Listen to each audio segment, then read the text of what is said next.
محترم ناظرین، السلام علیکم ورحمۃ اللہ وبرکاتہ۔ حضرت ایوب علیہ السلام جنہیں اللہ نے بے شمار دولتوں سے نوازا تھا، لیکن اللہ کے حکم سے وہ ساری دولتیں چھن گئی اور آپ کے جسم میں پھوڑے ہونے کے بعد کیڑے بھی نکل آئے۔ 18 سال تک اس موذی بیماری میں مبتلا رہ کر بھی اپنی زبان سے اف تک بھی نہ کہنے والے ایک عظیم اور صابر نبی کی داستان۔ حضرت ایوب علیہ السلام کا عبرانی نام اوب تھا، جنہیں توریت میں جوب کہا گیا ہے۔ آپ علیہ السلام کی پیدائش بصرہ نام کے ایک بستی میں ہوئی۔ حضرت ایوب کے والد کا نام اموس تھا۔ آپ کے والد اسحاق علیہ السلام کی نسل سے تعلق رکھتے تھے، جبکہ آپ کی والدہ حضرت لوط علیہ السلام کی بیٹی تھی۔ محققین نے لکھا کہ حضرت ایوب علیہ السلام کا زمانہ حضرت یعقوب اور حضرت موسیٰ علیہ السلام کے درمیان کا زمانہ تھا، یعنی تقریباً 1300 اور 1500 قبل مسیح کے درمیان کا تھا۔ اللہ تعالی نے حضرت ایوب علیہ السلام کو نبوت پر فائز کیا اور آپ اپنے قبیلے کے سردار بھی تھے۔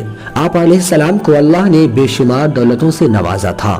آپ کے مال و مویشیوں کی تعداد ہزاروں میں تھی اور خدمتگار نوکر چوکر سینکڑوں میں۔ بے شمار باغات اور کھیت کھلیان آپ کی ملکیت تھی۔ ایوب علیہ السلام نہایت ہی فیاض اور سخی انسان تھے۔ غریبوں کی امداد، فقراء و مساکین کا خیال، بے کسوں کی دستگیری، بیواؤں اور یتیموں کی کفالت، مظلوموں کی فریاد رسی اور عام لنگر کھلانا آپ کا سب سے پسندیدہ عمل تھا۔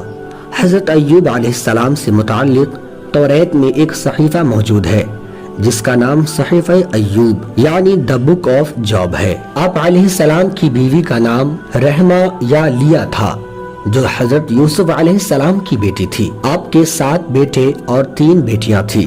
حضرت ایوب لوگوں کو دین ابراہیمی کی تعلیم دیتے اور انہیں شرک پرستی اور برے اعمال سے بچنے کی تلقین کیا کرتے اور آخرت پر ایمان لانے کی دعوت دیا کرتے تھے۔ آپ ہر وقت اللہ کی عبادت اور شکر گزاری میں مشغول رہتے۔ اللہ نے انہیں اتنی ساری نعمتوں سے نوازا تھا۔ روایت ہے کہ ایک روز فرشتے حضرت ایوب علیہ السلام کی اطاعت گزاری اور عاجزی اور فرما برداری کی تعریف کر رہے تھے۔ اس پر ابلیس نے دعوے سے کہا، اللہ نے ایوب پر انعام و اکرام کی بارش کی ہوئی ہے، یعنی اللہ نے ایوب علیہ السلام کو اتنی ساری دولتیں اور اتنی خوشحالی دے رکھی ہے، اسی وجہ سے وہ نیک اور شکر گزار ہیں۔ اگر اللہ اس پر مصیبت نازل کرے تو وہ شکر ادا نہیں کرے گا۔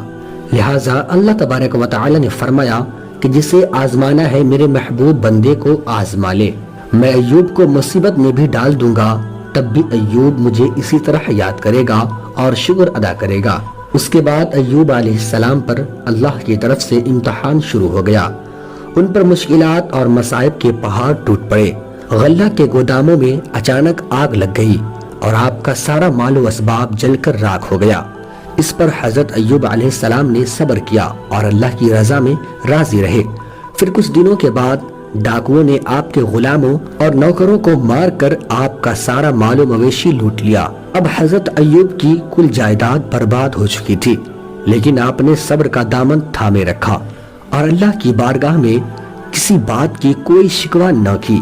پھر ایک دن جب آپ کی اولادیں ایک مکان میں بیٹھے کھانا کھا رہے تھے کہ اچانک مکان کی چھت گر گئی اور وہ سب اسی جگہ فوت ہو گئے۔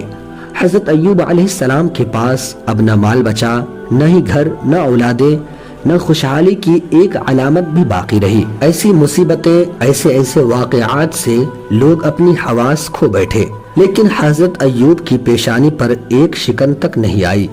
حضرت ایوب علیہ السلام کے گھر کے باہر آپ کے چاہنے والوں اور قوم کے لوگوں کا ایک ہجوم اکٹھا ہو گیا اور سب حضرت ایوب کے اس مصائب پر گریہ وزاری کرنے لگے۔ چاروں طرف سناٹا ہی سناٹا چھایا ہوا تھا۔ حضرت ایوب نے اس وقت فرمایا کہ میں اپنی ماں کے پیٹ سے برہنہ پیدا ہوا تھا اور برہنہ ہی دنیا سے جاؤں گا۔ یا اللہ، آپ نے مجھے یہ سب کچھ دیا تھا اور آپ نے یہ اپنی امانت واپس لے لی۔ حضرت ایوب علیہ السلام کا سب کچھ ختم ہو چکا تھا، لیکن ابھی اور سخت آزمائش سے گزرنا باقی تھا۔ کچھ دنوں کے بعد حضرت ایوب نے اپنے بدن میں خارج محسوس کی۔ آہستہ آہستہ یہ خارج ایک موذی بیماری میں تبدیل ہو گئی۔ آپ کے پیر کے تلوے سے لے کر سر کی کھال تک سارے جسم پر تکلیف دہ بڑے بڑے پھوڑے نکل آئے جن میں ٹیسے مارتی تھی تو آپ درد سے بے چین ہو جاتے تھے اور اس میں کیڑے بھی نکل پڑے۔ اس موذی بیماری اور پھوڑے کو دیکھ کر حضرت ایوب کے عزیز و اقارب اور رشتہ داروں نے آپ سے قطع تعلق کر لیا۔ سب لوگ آپ سے دور بھاگ گئے، کوئی بھی آپ کے قریب نہ آتا تھا۔ اس مشکل وقت میں صرف آپ کی بیوی آپ کے ساتھ رہی۔ آپ کی اہلیہ نے بیمار شوہر کی تیمارداری میں کوئی کسر نہ چھوڑی، محنت مزدوری کر کے اخراجات پوری کرتی تھی اور حضرت ایوب کی خوب خدمت کی، لیکن بیماری دن بدن بڑھتا چلا گیا۔ اسی دوران ایک دن شیطان ایک طبیب کی شکل میں حضرت ایوب علیہ السلام کی بیوی کو ملا۔ انہوں نے اسے طبیب سمجھ کر علاج کی درخواست کی تو شیطان نے کہا، میں ان کا علاج کر دوں گا، لیکن اس شرط پر کہ اگر ان کو شفا ہو جائے تو یوں کہہ دینا کہ تو نے شفا دی ہے اور کچھ نذرانہ نہیں چاہتا ہوں۔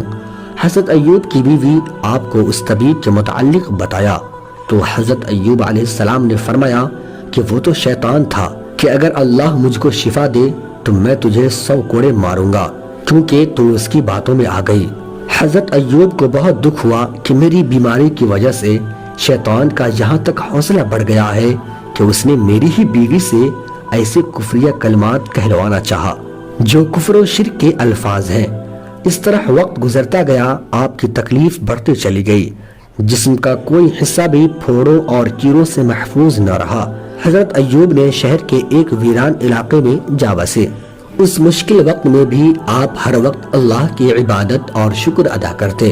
اب تکلیف اتنی زیادہ بڑھ گئی کہ آپ کا گوشت جسم سے چپک چکا تھا، صرف ہڈیاں اور پٹھے رہ گئے تھے۔ ایک دن آپ کی بیوی نے کہا، اگر آپ اللہ سے دعا کریں تو اللہ اس بیماری سے آپ کو ضرور نجات دلوائے گا۔ آپ علیہ السلام نے جواب دیا کہ اللہ نے 70 سال تک مجھے صحیح سلامت رکھا، اب کم از کم میں 70 سال تک صبر تو کر لوں۔ یہ سن کر ان کی بیوی خاموش ہو گئی اور رونے لگی۔ ایک دن کا واقعہ ہے کہ حضرت ایوب علیہ السلام کے بھائی ان سے ملنے آئے اور دور کھڑے ہو کر کہا، اگر آپ کے اندر برائی نہ ہوتی تو اس طرح بیماریوں میں مبتلا نہ ہوتے۔ یہ سن کر ایوب علیہ السلام بہت غمزدہ ہوئے۔ روایتوں کے مطابق حضرت ایوب اس بیماری میں 18 سال تک جھونجتے رہے، ایک قول کے مطابق 3 سال اور ایک قول کے مطابق 7 سال تک۔ برسوں مشقتیں اور تکلیف جھیلنے کے بعد بھی آپ صبر اور شکر کرتے رہے اور آپ نے پھر اللہ کے حکم سے یوں دعا مانگی، بے شک مجھے تکلیف پہنچی ہے اور تو سب رحم کرنے والوں سے بڑھ کر رحم کرنے والا ہے، لہٰذا اب امتحان کی گھڑیاں ختم ہوئی۔ اب خدا کی آزمائش میں حضرت ایوب کامیاب ہو گئے۔ حضرت ایوب کی دعا اللہ کی بارگاہ میں قبول ہو گئی۔ انہوں نے اپنا پاؤں زمین پر مارا اور وہاں سے ٹھنڈے اور شیریں پانی کا ایک چشمہ پھوٹ پڑا۔ پھر آپ نے اپنے کمزور اور لاغر جسم کو اس چشمے کی پانی پر ڈال دیا۔ جیسے جیسے جسم پر پانی پڑتا جسم میں توانائی آتی جاتی۔ آپ دیر تک نہاتے رہے، یہاں تک کہ مکمل طور پر صحت مند نہ ہوئے۔ حضرت ایوب کے لیے اللہ نے جنت سے جوڑے بھیجے، اسے آپ نے پہن لیا اور وہاں سے ہٹ کر ایک طرف بیٹھ گئے۔ اس دوران آپ کی بیوی وہاں موجود نہ تھی۔ جب ان کی بیوی وہاں تشریف لائی تو انہیں پہچان نہ سکی۔ انہوں نے آپ سے ہی پوچھا، اے اللہ کے بندے، یہاں ایک آفت زدہ شخص ہوتا تھا، وہ کہاں گیا؟ اس پر حضرت ایوب نے فرمایا کہ میں ہی ایوب ہوں۔ اے اللہ کے بندے، آپ مجھ سے مذاق کرتے ہیں۔ حضرت ایوب نے کہا، میں ہی ایوب ہوں، اللہ نے مجھے میرا جسم لوٹا دیا۔ اس پانی کی برکت سے حضرت ایوب اور ان کی زوجہ دونوں صحت مند ہو کر پھر سے جوان کی طرح ہو گئیں۔ آپ اپنی بستی میں واپس لوٹ آئے۔ اللہ نے دوبارہ آپ کو مال، مویشی، اولادیں اور مال و اسباب پہلے سے بھی اور بڑھ کر عطا فرمائی۔ روایت ہے کہ حضرت ایوب کے 2 کھلیان تھے، ایک گندم کا اور ایک جو کا کھلیان تھا۔ اللہ نے 2 بادل بھیجے، ایک بادل گندم کے کھلیان پر اس قدر برسا کہ سونے سے بھر دیا اور دوسرے بادل نے ایک کھلیان کو چاندی سے بھر دیا۔ حضرت ایوب نے 4 پشتوں تک اپنی نسل کو پھیلتے دیکھا اور 140 کی عمر میں آپ کی وفات ہوئی۔ پیارے دوستوں، اس واقعہ سے ہمیں پیغام ملتا ہے کہ اللہ تعالیٰ کے نیک بندوں پر بھی مصائب کی شکل میں اللہ کی طرف سے امتحان ہوا کرتا ہے، اور جب وہ امتحان میں کامیاب ہو جاتے ہیں تو خدا ان کے درجات میں اتنی اعلیٰ سربلندی عطا فرماتا ہے کہ کوئی انسان اس کو سوچ بھی نہیں سکتا۔ آخر میں اللہ سے دعا ہے کہ ہم تمام لوگوں کو ہر مصیبت پر صبر کرنے کی توفیق عطا فرمائے، اور ہم تمام لوگوں کو ہر برے اعمال سے بچنے کی توفیق عطا فرمائے۔ آمین یا رب العالمین۔